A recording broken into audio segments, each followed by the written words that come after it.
ម្ចាស់បងពេលនេះម្ចាស់បងទ្រង់យាងផ្ទុំទៅណាព្រះម៉ែម្ចាស់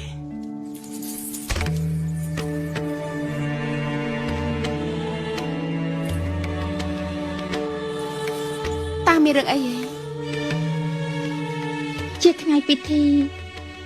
តាំងប្រណីមអបរិជ្ជបុត្រដោយបរិបូរណ៍ណាម្ចាស់ប្អូន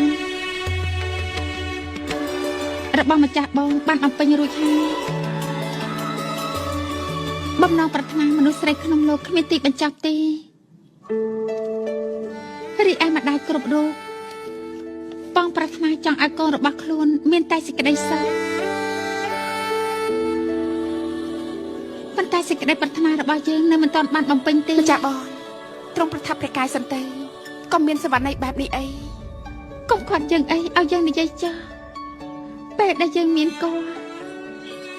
ព្រាមបានទូទាយឲ្យពីលក្ខណៈរបស់បុត្ររបស់យើងនឹងខ្លាចជាអ្នកចម្បាំងក៏ប៉ុន្តែយើងមិនអាចឃើញព្រះសិទ្ធៈធ្វើអត្តរាជនោះទេម្ចាស់បងខ្ញុំម្ចាស់មិនទ្រាំស្ដាប់រឿងអកុសលនេះទៀតទេទ្រាំមិនបាននោះទេម្ចាស់បងម្ចាស់ប្អូនមានតែម្ចាស់ប្អូនម្នាក់គាត់ដែលអាចនិយាយរឿងនេះ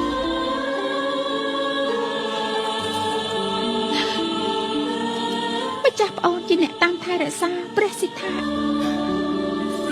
ម្ចាស់បងប្រជាបាទីសន្យាជាមួយម្ចាស់បងមកថាម្ចាស់ប្អូននឹងមើលថែព្រះសិទ្ធៈឲ្យដូចជាប្អូនជាព្រះមេដារបស់គេអញ្ចឹងម្ចាស់បងមិនមានរឿងអ្វីកើតឡើងចំពោះម្ចាស់បងទេម្ចាស់បងនឹងមិនអីទេម្ចាស់ប្អូននិយាយខុសហើយក្មេងភ្លើម្ចាស់ប្អូនមិនយល់នោះទេដល់ពេលរបស់យើងហើយគឺយើងដល់ពេលហើយសន្យាជាមួយយើងមកម្ចាស់ប្អូនម្ចាស់ប្អូននឹងបំពេញបំណងព្រះសិទ្ធៈផងព្រះម៉ែម្ចាស់ប្អូននឹងមើលថែព្រះអង្គឲ្យបានល្អផងចាព្រះម៉ែម្ចាស់ខ្ញុំម្ចាស់សន្យាខ្ញុំម្ចាស់នឹងមើលថែទ្រង់ទាំងពីរអង្គហើយម្ចាស់ប្អូននឹងមិនបំភ្លេចយើងនោះទេអត់ទេម្ចាស់បងខ្ញុំម្ចាស់មិនអាចបំភ្លេចម្ចាស់បងទេ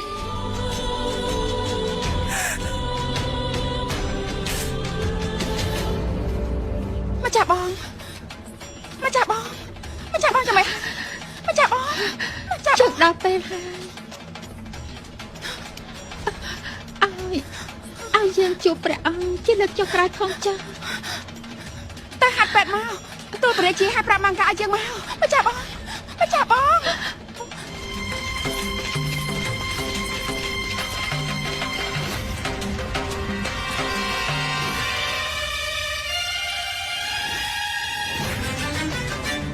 មានរឿងអីទៅគ្រូពេទ្យម្ចាស់បងមិនអីទេមែនទេទ្រង់កំពុងតែចេញព្រះអាការៈរបស់សន្និផាត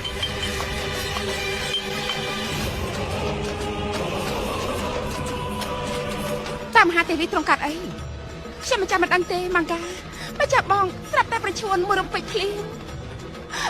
គុំយើងទៅខាងក្នុងអីព្រះអង្គពេលនេះពេទ្យកំពុងតែពិនិត្យមើលអាការៈរបស់មហាទេវីព្រះអង្គមិនអាចយើងទៅបានទេប៉ុន្តែព្រះមហាទេវីត្រូវការឲ្យយើងចូលទៅឥឡូវនេះ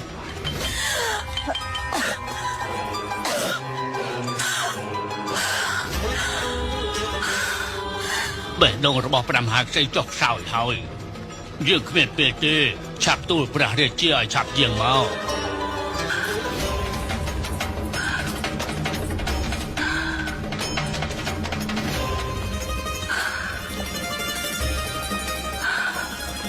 ត្រូវតែមានវិធីលោកអាចារ្យវាដល់ពេលដែលមានគ្រោះភ័យហើយក្រោកទូលឲ្យវាកន្លងផុតទៅចុះបាទលោកឲ្យវាកន្លងផុតទៅមហារាជនឹងមិនអាចឃើញព្រះមហាទេវីមានប្រជញ្ញនោះទេឆាប់យើងមកជាមួយខ្ញុំម្ចាស់ប៉ុន្តែទ្រង់ត្រូវទៅដោះស្រាយរឿងនេះព្រះអង្គយើងធ្វើដូចដែលលោកនិយាយទៅចុះយើងនឹងធ្វើព្រះអង្គត្រូវតែឲ្យកូន100ក្បាលទៅឲ្យឆ្ងាយដល់ពេលនោះទៅព្រះអង្គត្រូវបានអភ័យទោស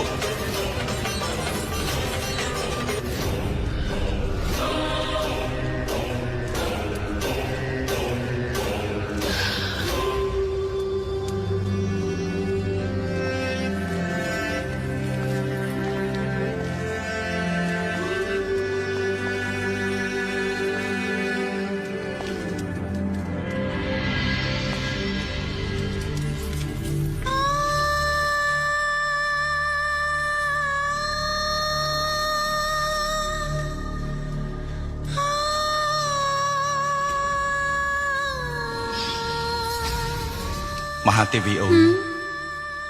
បើមានរឿងស្អីកើតឡើងឲ្យបងកាត់ប្រទេសយ៉ាងម៉េច គ្មានអំពើអាក្រក់ណាមួយដែលមករកព្រះអង្គនោះទេនៅពេលដែលខ្ញុំម្ចាស់នៅ ហេតុអីទៅ បើខ្ញុំម្ចាស់អស់ព្រះជន្មទ្រង់រៀបអភិសេកជាមួយស្រីម្នាក់ទៀតទៅខ្ញុំម្ចាស់មានព្រះជន្មក៏ប្រត់តែព្រះអង្គបើគ្មានព្រះអង្គទេខ្ញុំម្ចាស់ក៏គ្មានព្រះជន្មដែរព្រះពរខ្ញុំម្ចាស់នឹងលាចាកលោកមុនព្រះអង្គហើយ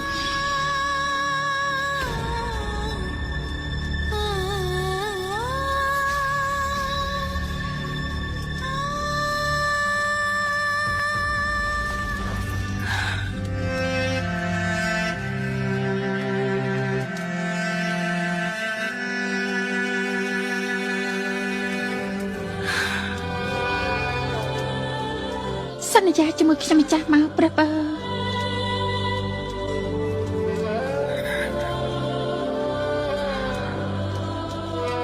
កុំសាប់សង្រេងព្រោះតែខ្ញុំម្ចាស់ចូលទីវង្គតអីសូមព្រះអង្គធ្វើពិធីប្រសូតបុត្ររបស់យើងផងចាស់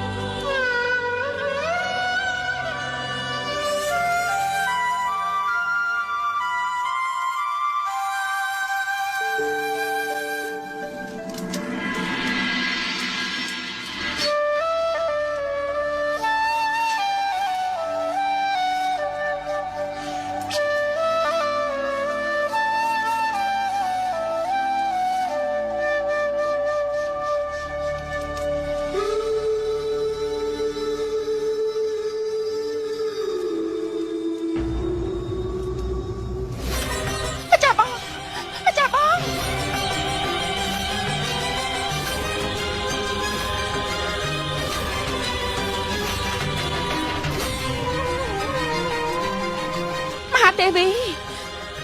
ហេតុអីក៏ទៅជាបែបនេះ មហាទេវីបានលាចាកលោកចោលពួកយើងទៅហើយ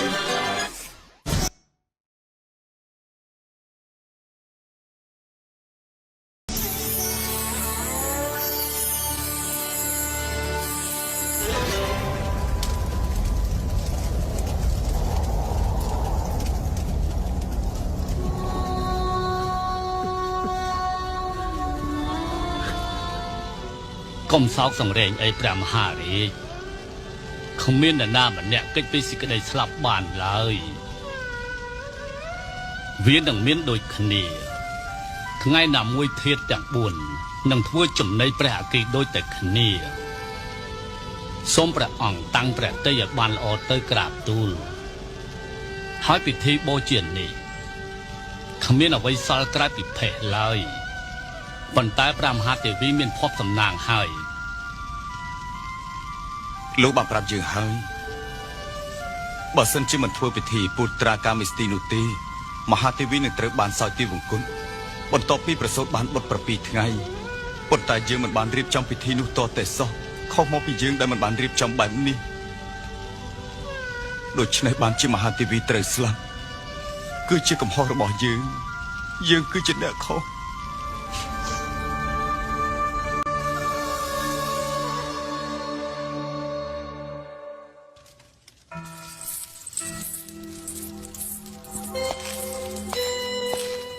អូនយើងទៅណាមង្គលា ហេតុអីក៏ព្រះអង្គម្ចាស់ខត់ខ្ញុំម្ចាស់កំពុងតែយាងទៅសុំព្រះមហារាជឲ្យខ្ញុំម្ចាស់មើលថែសិដ្ឋាថា ហេតុអីក៏អូនបែរជាមានប្រតិយអាណិតអាសូរអ្នកដែលដណ្ដើមសិទ្ធអូនទៅវិញ ព្រះអង្គម្ចាស់ទ្រង់តែងតែព្រះតម្រិះបែបនេះ បើព្រះអង្គម្ចាស់មានប្រតិយទូលាយត្រូវតែព្រះតម្រិះឲ្យបានវែងឆ្ងាយជាងនេះបន្តិចទៅព្រះពរម្ចាស់ព្រះអង្គត្រូវបើកប្រណេតឲ្យបានវែងឆ្ងាយបន្តិច មែនហើយធ្វើយ៉ាងណា បើខ្ញុំម្ចាស់មើលថែព្រះសុថៈនោះទ្រង់នឹងនៅក្រោមអវត្តរបស់ខ្ញុំម្ចាស់នឹងមើលថែទ្រង់នៅក្នុងវិធីបែបនេះទ្រង់នឹងប្រគល់សិទ្ធឲ្យទេវទត្តទ្រង់នឹងធ្វើអ្វីតាមដែលខ្ញុំម្ចាស់បញ្ជាទ្រង់អាចនឹងចុះចេញពីការស្នងរាជមិនខាន ប៉ុន្តែបទរបស់ខ្ញុំម្ចាស់ទេវទត្តវិញនឹងត្រូវជាអ្នកបង្កើតច្បាប់នៅព្រះនគរនេះទាំងអស់តែម្ដងអត់ទេលោកអាចារ្យយើងមិនចង់មើលទៅវានោះទេគឺជាឆន្ទៈរបស់ព្រះជាម្ចាស់ទេព្រះអង្គមនុស្សគ្មានការហាមឃាត់បានឡើយក្រាបទូលប៉ុន្តែយើងអាចហាមឃាត់ខ្លួនឯងបានយើងមិនចង់មើលទៅនរណាម្នាក់ឡើយគឺអ្នកដែលបានយកព្រះមហាទេវីចាក់ចេញឆ្ងាយពីយើងទៅមិនដូចជាព្រះអង្គមានបន្ទូលទេវាគឺជាសង្ខាររបស់ព្រះអង្គមិនមែនជាសុបិនមួយដែលព្រះអង្គនិងមហាទេវីបានសុបិននោះទេមែនទេក្រាបទូលបើព្រះអង្គមិនចាត់ទុកទ្រង់ជារាជបុត្ររបស់ព្រះអង្គទេឲ្យទ្រង់ស្នងរាជពីព្រះអង្គយ៉ាងម៉េចទៅហេតុអីព្រះអង្គទ្រង់ភ្លេចថាទ្រង់ជាចំណែកមួយនៃមហាទេវីទ្រង់គឺជាអ្នកស្នងរាជព្រះមហាទេវីបានប្រសូតទ្រង់មកហើយពេលនេះមហាទេវីបានលាយើងហើយព្រះអង្គយកទ្រង់ដាក់ក្នុងប្រហររបស់ព្រះអង្គតែម្ដងទៅបីទ្រង់ឲ្យដូចជាបិតាទៅមើលព្រះភ័ក្ត្ររបស់ទ្រង់ទៅព្រះអង្គនឹងមានអារម្មណ៍ដូចជាមហេសីទេវីទ្រង់កំពុងតែមើលព្រះអង្គក្នុងពេលនេះ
បំផុត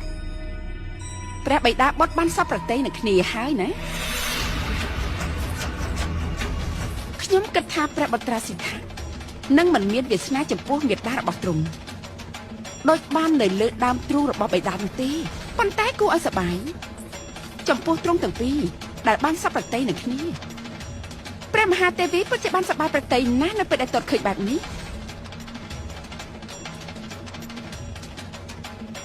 មហារាជខ្ញុំម្ចាស់មកទីនេះដើម្បីសុំរបស់ម្ចាស់និយាយទៅមង្គលាព្រះនាងគឺជាមហេសីរបស់ព្រះអនុយើងព្រះនាងអាចសុំអ្វីក៏បានដែរតើព្រះនាងចង់បានអ្វីទៅបុត្ររបស់ព្រះអង្គ